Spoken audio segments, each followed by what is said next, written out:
सबको जय मसीह की। प्रिय, आज भी हम परमेश्वर के वचन से सीखेंगे कि प्रभु हमारी प्रार्थना सुनते हैं। प्रभु आपके प्रार्थना सुनते हैं और उत्तर देते हैं। किसी के मन में कोई निराशा है तो दूर करें, प्रभु सुनता है। वो हमारी हर एक प्रार्थना सुनता है, वो उत्तर भी देता है। तो ये विश्वास के साथ प्रार्थना करें तो आपकी प्रार्थना में सफलता ज़्यादा है। भजन गीत 118 उसका 21 जो है एक धन्यवाद के साथ शुरू करता है। वो आयत इसलिए धन्यवाद कर रहे हैं कि दाऊद कि हे यहोवा, मैं तेरा धन्यवाद करूँगा क्योंकि तूने मेरी सुन ली है और मेरा उद्धार ठहर गया। यानी प्रभु तूने मेरी प्रार्थना सुन लिया, मुझे प्रार्थना का उत्तर दिया, उद्धार दिया। उस बात के लिए प्रभु को धन्यवाद दे रहा। बहुत सारी आयतें हैं भजन गीत में कि प्रभु हमारी प्रार्थना सुनते हैं। तो कोई हताश होकर प्रार्थना बीच में छोड़कर गया हो या प्रार्थना करना छोड़ दिया हो, ऐसे व्यक्ति भी सुने, कोई भी हो, तो आपकी प्रार्थना का उत्तर परमेश्वर देता है। परीक्षाएं आती है, शैतान बीच में कानाफूसी करता है कि प्रभु कोई आंसर नहीं देता, लेकिन वो ज़रा सा झूठ है। बाइबल राइट वे में बताते हैं कि परमेश्वर प्रार्थना का उत्तर देता है और वो आपके बारे में सोच रहा। दाऊद यहाँ तक कह रहा है कि हे प्रभु, तेरे मन में मेरे बारे में इतना विचार है कि समुंदर की बालुओं से अधिक। तो हम परमेश्वर को धन्यवाद करें, वो हमारे बारे में सोच रहा है, हमारी ओर देख भी रहा है। और यीशु मसीह मनुष्य बनकर हमारे मध्य में इसलिए आए कि तुम हमारा साथ रह सके या हम उसके साथ रह सके। पृथ्वी पर वो हमारे दिल में आकर रहता है, स्वर्ग में हम उनके पास, उनके जो स्वर्ग में जाकर रहते हैं या रहेंगे। प्रभु को धन्यवाद, वो प्रार्थना का उत्तर देता है इसलिए है कि वो आपसे दुश्मनी लेकर नहीं बैठा है यीशु मसीह की लहू के द्वारा, कि वो हम पर दया करते। पुराना नियम में थोड़ा प्रॉब्लम था ज़रूर, लेकिन नया नियम में ये प्रॉब्लम नहीं है। यिर्मयाह का पुस्तक में भी देखो, उसमें लिखा 33:3 में, तुम मुझे पुकारो मैं तेरे को उत्तर दूंगा करके लिखा।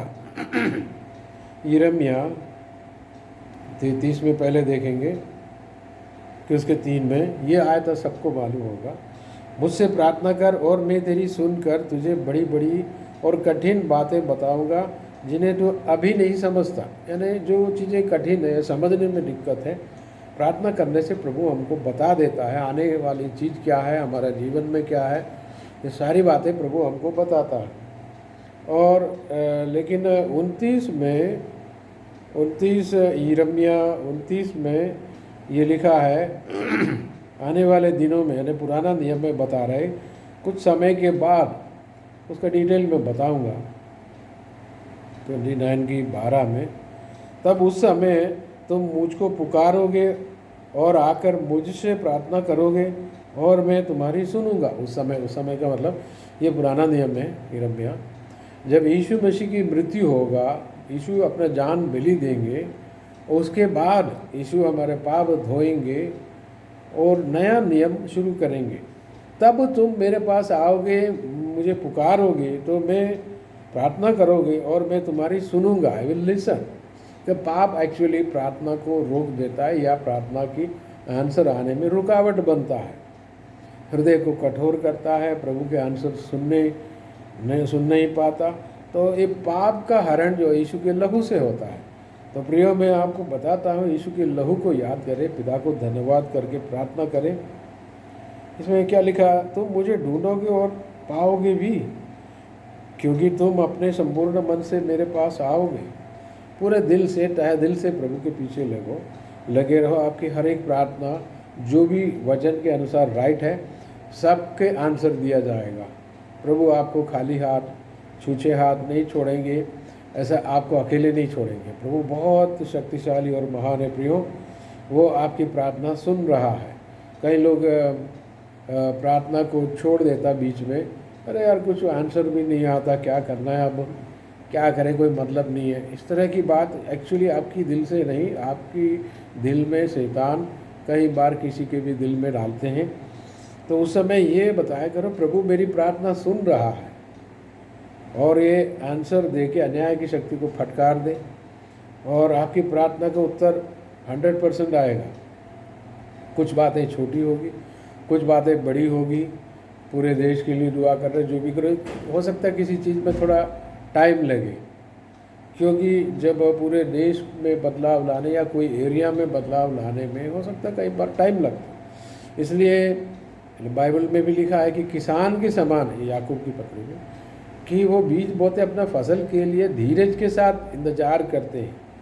और विश्वास के साथ कई बार जो होता है धीरज भी चाहिए। जो भी हो, अगर आप बीच में छोड़कर ना जाएंगे तो आपके प्रार्थना का उत्तर आपको मिलेगा, क्योंकि प्रभु दयालु है, वो प्रार्थना सुनता है। बहुत सारी आयत भजन गीत में है, कुछ आयतों को हम देखेंगे। इतनी आयतें हैं, 116 में भी हम देखेंगे, उसमें भजन गीत में आंसर्स हैं। उसकी शुरुआत से ही देखते हैं। मैं प्रेम रखता हूँ इसलिए कि यहोवा ने मेरे गिड़गिड़ाने को सुना, उसने जो मेरी ओर कान लगाया है, इसलिए मैं जीवन भर उसको पुकारा करूँगा। देखा, एक्चुअली यीशु इनडायरेक्टली प्रार्थना कर रहा था कलवरी से पहले की टाइम में। आज नया नियम में आपके लिए छोड़ा है, मेरे लिए छोड़ा है, कि वो बोल रहा है कि मैं प्रभु आपसे प्रेम करता हूँ पिता, कि आप मेरी प्रार्थना सुनते हो। और भी कुछ आयतों को देखेंगे, जैसे कि भजन गीत 22 में भी 22 में एक्चुअली वो मसीहानिक प्रेयर है, यीशु मसीह की क्रूस पर चढ़ाने की भविष्यवाणी है। वहाँ पर 24 आयत में एक प्रार्थना है, क्योंकि उसने दुखी को तुच्छ नहीं जाना और न उससे घृणा करता है और न उससे अपना मुख छिपाता है, पर जब उसने उसकी दुहाई दी तब उसकी सुन ली। एक्चुअली यीशु कलवरी पर दुहाई देता, परमेश्वर सुनता, मगर वहाँ एक बार प्रभु पूछता कि हे तू मुझे उत्तर क्यों नहीं देता, तूने मुझे क्यों त्याग दिया करके। वो एक्चुअली हमारे पापों के कारण हुआ था। और भी बहुत सारी आयतें हैं, इसमें 17 अध्याय में भी है, उसका 6, हे ईश्वर, मैंने तुझसे प्रार्थना की है क्योंकि तू मुझे उत्तर देगा, अपना कान मेरी ओर लगा कर मेरी विनती सुन ले। ये रिक्वेस्ट कर रहा। तो अपने दाहिने हाथ के द्वारा अपने शरणागतों को और उनके विरोधियों से बचाना अपनी अद्भुत करुणा दिखा। ये प्रार्थना एक्चुअली कि जब शत्रु से घिरे रहते तब किया जाता है, कि चारों तरफ से दुष्ट आत्मा कुछ न कुछ उपद्रव करता, मनुष्य विरोध में आता, तो ये प्रार्थना आज भी लागू है। वचन निकाल कर प्रार्थना करना बहुत फलदायक है प्रभु, क्योंकि वचन को अनसुनी नहीं कर सकता, प्रभु का ही वचन है। जब हम वचन लेके प्रार्थना करते तो उसको सुनना पड़ता है, क्योंकि परमेश्वर वचन को रिसीव करता है, स्वर्गदूत भी सुन लेता है, और परमेश्वर तो सुनता ही है क्योंकि वो वचन उसी का है। और हम देखेंगे और भी पुस्तक है, कि जैसे भजन गीत में देखिए 69 में भी हम देखेंगे 33, उसमें देखेंगे 33 में लिखा, क्योंकि यहोवा दरिद्रों की ओर कान लगाता है। कोई भी समस्या में है, आप थोड़ा डाउन कंडीशन में है, कोई भी आप मददगार और कोई है नहीं है, तो प्रभु के पास जाकर बोला, प्रभु ऐसी कंडीशन है, वो सुनता है, क्योंकि यहोवा दरिद्रों की ओर कान लगाता है और अपने लोगों को जो बंधुए हैं तुच्छ नहीं जानता। ये आप जब प्रार्थना करते प्रभु आपको तुच्छ नहीं समझता, यानी प्रभु आपको बहुत सीरियसली लेता है, प्रभु आपकी आवाज़ को सुनने के लिए तत्पर रहता है। इतना महान परमेश्वर है जो हमारा कोई औकात है ही नहीं है कि उनके पास जाए, लेकिन उसने हमें स्थान दिया और हमें औकात जो है उसने दिया, और उसने कहा आजा। और नया नियम में इब्रानी 4:16 में लिखा है कि इसलिए आओ तुम कृपासन के सामने आ जाओ, और प्रभु के पास जाओ, कम कम आ जाओ, आके प्रार्थना करो।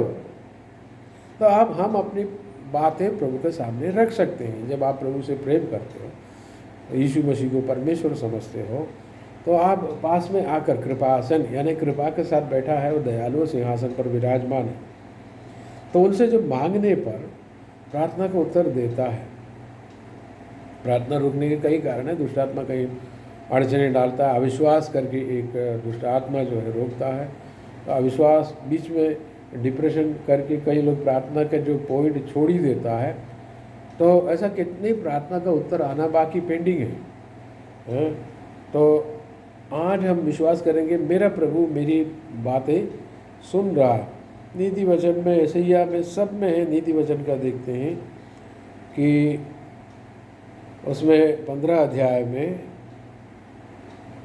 29 में देखेंगे, यहोवा दुष्टों से दूर रहता है परंतु धर्मियों की प्रार्थना सुनते हैं। कि दुष्ट हृदय से कठोरता के साथ, अविश्वास के साथ प्रार्थना करे या हृदय में कपट और छल रख के दुआ करे तो सुनना मुश्किल है। पुराना नियम में भी, नया नियम में। चूँकि हम लोग नया नियम में हैं, हम ये तमाम कपट या जो भी छल है उसको हटा दें, अविश्वास को दूर करें और प्रार्थना करें, तो आपकी प्रार्थना 100% सुनी जाएगी। प्रभु सुन रहा है, इस वक्त भी वो सुन रहा। और इसमें जो यशायाह नबी की पुस्तक में 65 में ये जो वचन में सब इतनी गहराई से लिखा है कि आप उसको चेक कर सकते हैं या नोट भी कर सकते हैं। यशायाह 65 में लिखा है, उसकी 24 में लिखा है, उनके पुकारने से पहले ही मैं उनको उत्तर दूंगा और उनके मांगते ही मैं उनकी सुन लूँगा। प्रभु का प्रेम इतना प्रकट कर रहा है वो कि अपने बच्चों के लिए सियोन लिखा, अगर सियोन या पुराना नियम में इज़राइल, नए नियम में विश्वासी है, यीशु मसीह पर विश्वास करते। मैं उनके पुकारने से पहले ही मैं उनको उत्तर दूंगा। बस वो बातें कर ही रहा था, तुरंत आंसर दे दिया उसने। तो और मैं उनको मांगते ही उसको उनकी मैं सुन लूँगा। प्रभु ने एक बार सुन लिया मतलब बात काम हो गया। ऐसा नहीं कि अपन 50 बार बोले। कि कई बार प्रार्थना इसलिए रिपीट करना पड़ता है, हमारे हृदय में अविश्वास है, प्रभु के पास कोई प्रॉब्लम नहीं है, तो उसके लिए धन्यवाद के साथ रिक्वेस्ट कर सकते हैं। तुम्हारी हर एक निवेदन, प्रार्थना, बिंदी सब धन्यवाद के साथ परमेश्वर के सामने प्रस्तुत किए जाए। ये फिलिप्पी 4 में है। तो परमेश्वर का शांति आता है मन में, हृदय में पहले, उसके बाद आंसर भी आ जाता है। कई बार आंसर आने में कुछ समय लगता है, 5 मिनट हो, 10 मिनट हो, 2 महीने, 4 महीने, जैसे इट डिपेंड्स, वो डिपेंड करता है। कि प्रभु की अधिकतर प्रार्थना बहुत जल्दी हुआ। कुछ प्रार्थनाएं प्रभु यीशु मसीह के बारे में बोल रहा हूँ। यीशु मसीह ने पिता से प्रार्थना की, 5 रोटी को बढ़ाने की धन्यवाद की प्रार्थना की, फट से हो गया। और पतरस की जाल में मछली भरने वाली इंसिडेंट में वो सब जल्दी हो जाता है। लाजरस को जगाने में 3-4 मिनट के अंदर वो लाजरस बाहर आ गया। और प्रभु बोल रहा है कि हे प्रभु पिता, ये पतरस को वापस लाना। वो जब शैतान उसको गलत रास्ते पर ले जाएगा तो उसको कुछ समय लग गया, कुछ दिन लग गया। फिर नए नियम में हर एक विश्वासी के लिए, इनके लिए नहीं, इनके बाद चेलों के लिए नहीं, इनके बाद आने वाले और भी जो चेले हैं उन सबों के लिए प्रार्थना कर रहा हूँ बोले। उस प्रार्थना में थोड़ा टाइम लगा, कुछ कई साल लग गए कई बार आने में। तो प्रियो, परमेश्वर की प्रार्थना, यीशु मसीह की प्रार्थना भी कि लॉन्ग टाइम वाला प्रार्थना भी होता है, शॉर्ट टाइम वाला भी होता है, आपके जीवन में भी होता है। लेकिन प्रभु हर बात को, जो शॉर्ट टाइम में बहुत जल्दी आंसर आने वाला है, फट से उनका आंसर आ जाता है। बर्तिमाई को चंगाई देते समय कोई भी कहीं जगह प्रार्थना की ज़्यादा शब्द होता नहीं है। प्रभु रात को अकेले में लंबा प्रार्थना करता है, पब्लिक के बीच में छोटे छोटे प्रार्थना करता है। और वैसे इतनी छोटी प्रार्थना है कि 1 मिनट में समाप्त हो जाता है। और रोटी बढ़ाने के लिए, पिता मैं आपको धन्यवाद करता हूँ कि आप रोटी को उपजाते हैं, जो भी बढ़ाते हैं और धन्यवाद करते हैं। बस 1 मिनट के अंदर चेलों को, तो फिर वो लोग जाते हैं तो बांटने में 10 मिनट लग जाते हैं, उसको इतने में पूरा बढ़ जाता है। ऐसा प्रभु के लिए कोई कार्य असंभव नहीं है। फिर भी प्रभु कलीसिया के लिए प्रार्थना करते हैं, चेलों को बताते हैं कि तुम्हें उपद्रव होगा, फिर भी बढ़ेगा। तो कई साल लग गया, चेलों को कई उपद्रव सामना करना पड़ा, फिर कलीसिया बढ़ने लगे। तो प्रभु की प्रार्थना कि आप भी समझना कि हम, जैसे कि हम जिसके पास घर नहीं है तो मांगे एक दिन में एकदम फट से बना कर दिया, ऐसा नहीं कि हो सकता है कुछ महीना लगे, हो सकता है कुछ दिन लगे, जो भी हो। लेकिन बुखार है, जो भी है, चंगाई के लिए प्रार्थना की, हो सकता है 5 मिनट में। ऐसा कई अनुभव है। मलेरिया से परेशान कभी हो रहा था, मैंने प्रार्थना की और वो बहन मेरे ख्याल से 2 या 3 मिनट के अंदर ठीक हुई, फिर जाके चाय बनाकर लेकर आई। तो इतनी कभी हो रहा था, वो घर के लोगों ने मेरे को बुलाया। तो इस तरह की चीज़ मैंने भी देखा। तो प्रार्थना उत्तर मिनटों में भी आ सकता है, कुछ समय भी लग सकता है, डिपेंड करता है।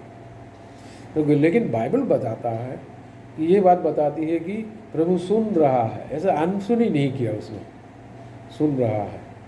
तो इस सारी बातों में प्रभु की कृपा आपके साथ रहे।